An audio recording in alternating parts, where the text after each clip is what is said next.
Hello friends, welcome to our YouTube channel Babita Deepak tuition classes learn with basics. So आज हम पढ़ेंगे Coulomb's law in vector forms. मैंने पहले normal without vector form हमने कर लिया है। जैसे कि आपको पता है कि कॉलम्स लॉ कहता क्या है। Force is directly proportional to the product of charges, that is Q1 and Q2, and inversely proportional to the square of distance between them, जैसे कि हमने यहाँ पे लिखा हुआ है। और उसके आगे एक और इक्वेशन लिखी हुई है F is equals to K Q1 Q2 by R square। देखिए यहाँ पे हमने प्रोपोर्शनलिटी साइन यूज किया हुआ है, यहाँ पे इज इक्वल्स टू। तो अब आप देखेंगे कि ये दोनों अलग अलग हैं और हमने यहाँ पे एक एक्स्ट्रा टर्म यूज किया K। तो आप इसको समझने के लिए मेरी YouTube वीडियो जो मैंने पहले पोस्ट की हुई है, आप उस पर जा सकते हैं। वहां पे इसको अच्छी तरह से इलेबोरेट किया गया है। चलिए अब हम देखते हैं Coulomb's law in vector form. देखिए जैसे कि हमें पता है कि फोर्स एक वेक्टर क्वांटिटी है। वेक्टर क्वांटिटी का मतलब क्या होता है, जिसमें आपको मैग्नीट्यूड के साथ साथ डायरेक्शन भी डिफाइन किया गया। ओके, चलिए तो F is a vector quantity. So from the figure हम फिगर से देख सकते हैं कि R1 यहाँ पे R क्या लिया गया है। यहाँ पे देखिए बहुत सारे R है, एक R ये है, ये है, ये है, और Q1 Q2 भी है। देखिए सिंपली हम Q से पता लगा सकते हैं Q चार्जेस है and R position vector, but इनके साथ कुछ डिनोशन दिए गए हैं जैसे R1 R2 R12। तो अब हम देखते हैं क्या है। देखिए R1 is equal to OA। देखिए OA ये दो पॉइंट्स हैं, इनके बीच का जो डिस्टेंस है उनको हमने R1 से डिनोट किया है। Position vector of charge Q1। देखिए इस Q1 का जो पोजीशन वेक्टर है R1 है। सिमिलरली हम R2 ये देखेंगे OB, मतलब OB दो पॉइंट्स उसके बीच का डिस्टेंस है, और Q2 क्या है, चार्ज है। तो उसके लिए चार्ज की हमें पोजीशन वेक्टर लिया है R2। तो अगर वेक्टर फॉर्म में देखते हैं हम Q1 से Q2, तो अब हमारा Q1 से Q2 अगर इस तरफ Q1 से Q2 हम देखते हैं तो AB बनता है, और AB के लिए हम लेते हैं R12 एक पोजीशन वेक्टर। देखिए जैसे ये दो थे, सिमिलरली ये भी दो Q1 Q2। तो ऐसे हम यहाँ अगर A और B पॉइंट से लेते हैं, A और B पॉइंट से, तो ये होता है R12। तो R12 हम डिनोट कर सकते हैं R2 माइनस R1। सिमिलरली अगर हम इस तरफ से देखते हैं B टू A, तो BA बनेगा R21 यहाँ पे हम मान लो लिख सकते हैं R21। तो R21 बनेगा R1 माइनस R2। सिंपल है। अब आप देखिए कि ये एक अलग से डिनोशन होता है।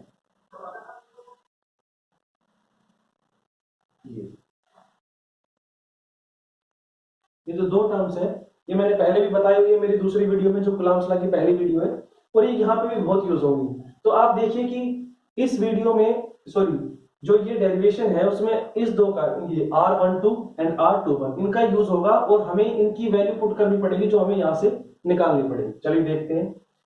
देखिए ये सारी चीजें अभी हमने कुछ डराइव किया नहीं है, जस्ट हम जो गिवन है वो लिखा है। फिगर से जो गिवन है वो हमने सिर्फ यहाँ पे नोट डाउन किया है। चलिए देखते हैं। जैसे कि F12 will be the force on Q1 due to Q2। मैं पहले ही बता चुका हूं कि F12 ये जो यहाँ पे फोर्स होगा, ये होगा फोर्स ऑन Q1। यहाँ पे जो फोर्स होगा इसकी वजह से वो है F12, और सिमिलरली यहाँ पे जो इस पे जो फोर्स होगा वो होगा force on Q2 due to Q1, so that is F21।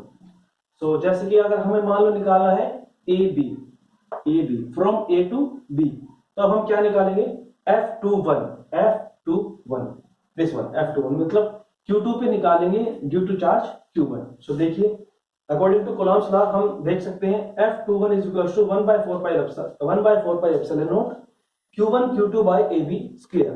अब यहाँ पे AB स्क्वायर क्यों लिया गया है, देखिए AB स्क्वायर का, देखिए AB स्क्वायर, देखिए वैसे तो हम नॉर्मली ऐसे लिखते हैं F is equal to 1/4 pi epsilon not Q1 Q2 by R square, और यहां पे जिसके भी अलोंग लिया गया है दैट इज R ऐसे। बट आप देखिए हमने यहाँ पे R स्क्वायर की जगह AB स्क्वायर लिया गया है, और यहाँ पे अलोंग AB की जगह, सॉरी R की जगह अलोंग AB। तो अब हम इससे पता लगा सकते हैं कि यहाँ पे वही वैल्यू आती है, वही पोजीशन वेक्टर आता है जिन दो चार्जेस के बीच में हम फोर्स पता करने जा रहे हैं। सो सिंपल है, बस हमने यहाँ पे लिखा है AB स्क्वायर। अभी हमें AB की वैल्यू पता नहीं है, और यहाँ पे भी अलोंग AB मींस हमें AB की वैल्यू पता नहीं है। तो सिंपली हमने यहाँ पे ये लिख दिया है F21 is equal to 1/4 pi epsilon not Q1 Q2 by AB square, और अलोंग AB मींस जो इसका पोजीशन वेक्टर आएगा अलोंग AB। चलिए अब हम आगे देखते हैं क्या होता है। तो अब हम देखते हैं, जैसे कि हमने लास्ट पेज पे किया था, तो हमने वहां पे सिर्फ अलोंग ए बी लिख रखा था, आप देखना मैंने वहां पे अलोंग ए बी लिखा हुआ है, और अब यहाँ पे हमने सिंपली उसकी वैल्यू पुट की है जो हमने उसमें निकाली थी। मैंने पहले बताया था ना कि फर्स्ट पेज पे आपको सब कुछ गिवन दिखाया हुआ है कि ए बी की वैल्यू क्या है और बी ए की वैल्यू क्या है। हम यहाँ पे ए बी की वैल्यू निकाल रहे थे, तो हमने यहाँ पे पुट किए जस्ट। तो पुट करने के बाद इक्वेशन आएगी F21 is equals to 1/4 pi epsilon not Q1 Q2 by R12 square और R12 कैप। चलिए अब देखिए, हमने वहां पर मैंने आपको बताया था कि हमने आर कैप की, जो मैंने आपको दो बॉक्सेस में आपको बताई थी बातें कि इनकी वैल्यू कुछ पता करने को मिलेगी आपकी। उसमें एक तो थी ये और दूसरी थी ये, देखिए। तो यहाँ पे मैंने इसकी कुछ वैल्यू बताई थी आपको। तो ये देखिए, ये यहाँ पे यूज हो रहा है, तो यहाँ पे हम इसकी वैल्यू पुट करेंगे। तो इसकी वैल्यू पुट करने के बाद हमारे पास कुछ इक्वेशन ऐसी बनेगी F21 is equals to 1/4 pi epsilon not Q1 Q2 by R12 cube and R12 vector.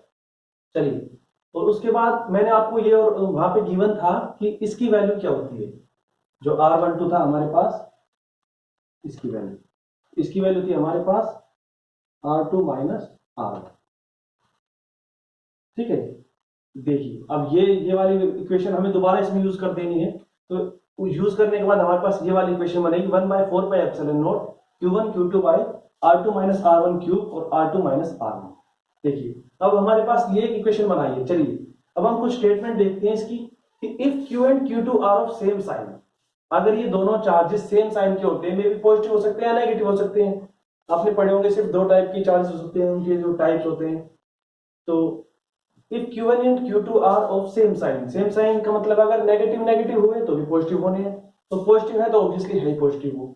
तो Q1 Q2 की वैल्यू 0 से बड़ी हो जाएगी, और 0 से बड़ी हो जाएगी तो हम बता सकते हैं कि जो फोर्स की वैल्यू है वो जो F21 है इसकी वैल्यू अलोंग R12 हो जाएगी। R12 मींस पॉजिटिव में हो जाएगी, और पॉजिटिव में होगी तो इट मींस दोनों डिफरेंट साइड में जाएंगे। डिफरेंट साइड में जाएंगे तो इसका मतलब क्या है, रिपल्शन होगा। ये जैसे कि आप लिखा हुआ है रिपल्शन, इट मींस दोनों चार्जेस पास आ रहे हैं बट उनके जो साइन सेम है, तो इट मींस रिपल्शन हो रहा है। जैसे कि हम अपने फिजिकली या जो हम देख सकते हैं जनरली कि हम कोई भी दो चीजें जिनके चार्जेस सेम है उनको पास में लेके आते हैं तो वो रिपेल करती है। तो ये सही यहाँ पे शो किया हुआ है मैथमेटिकली। अब अगली स्टेटमेंट देखते हैं, if Q1 and Q2 are of opposite sign. देखिए ये बातें हमें पता है, लेकिन ये निकलती कहां से आई है वो देख रहे हैं हम।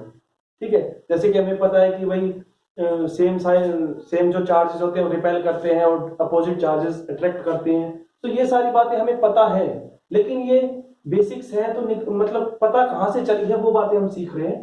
तो if Q1 and Q2 are of opposite sign then Q1 and Q2 is less than 0। Opposite sign के होंगे तो ऑब्वियसली एक पॉजिटिव होगा एक नेगेटिव होगा, तो माइनस में वैल्यू आएगी, और माइनस में वैल्यू आएगी तो इट मींस 0 से छोटी है, और 0 से छोटी है तो हम इसको शो कर सकते हैं कि भाई जो फोर्स की वैल्यू होगी वो नेगेटिव में आएगी।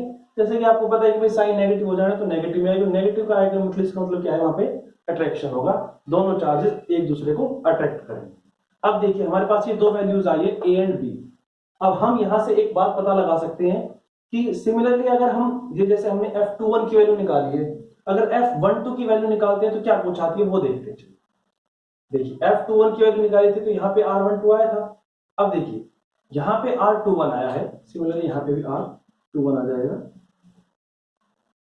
मींस ये देखिए, अब आप ये देखिए कि ये जो वैल्यू है ये एग्जैक्टली डिटो सेम है, बट F21 की वैल्यू के बट यहाँ पे सिर्फ माइनस साइन लगा हुआ है। मींस वैल्यूज सेम है, पोजीशन वेक्टर भी सेम है, चार्जेस भी सेम है, बट यहाँ पे सिर्फ साइन नेगेटिव आया है।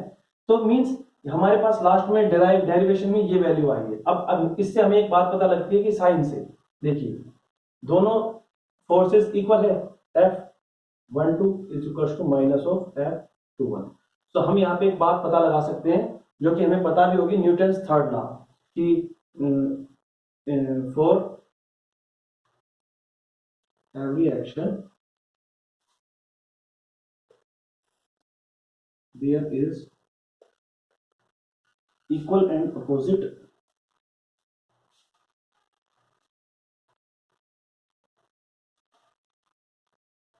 रिएक्शन। एक बात तो हमें ये पता चली है, और दूसरी बात मैं आपको जस्ट ऐड करना चाहूंगा कि ये जितनी भी वैल्यूज हमने निकाली है कूलम्ब्स लॉ की, ये वैक्यूम में, मीन्स फ्री स्पेस में है, इनमें कोई भी मीडियम नहीं लिया गया है। चलिए सो फ्रेंड्स, आज का सेशन हमारा खत्म होता है। तो आप मेरी जो कूलम्ब्स लॉ ये वेक्टर फॉर्म में थी, और जो सिंपली जो कूलम्ब्स लॉ है वो आप देख सकते हैं मेरी पहले वाली वीडियो पे। आपको कोई भी क्वेरी हो या आप कुछ कमेंट करना चाहते हो तो प्लीज कमेंट सेक्शन में बताएं। वीडियो अच्छी लगी हो तो लाइक करें, शेयर करें और प्लीज मेरे चैनल को सब्सक्राइब करें। Thank you.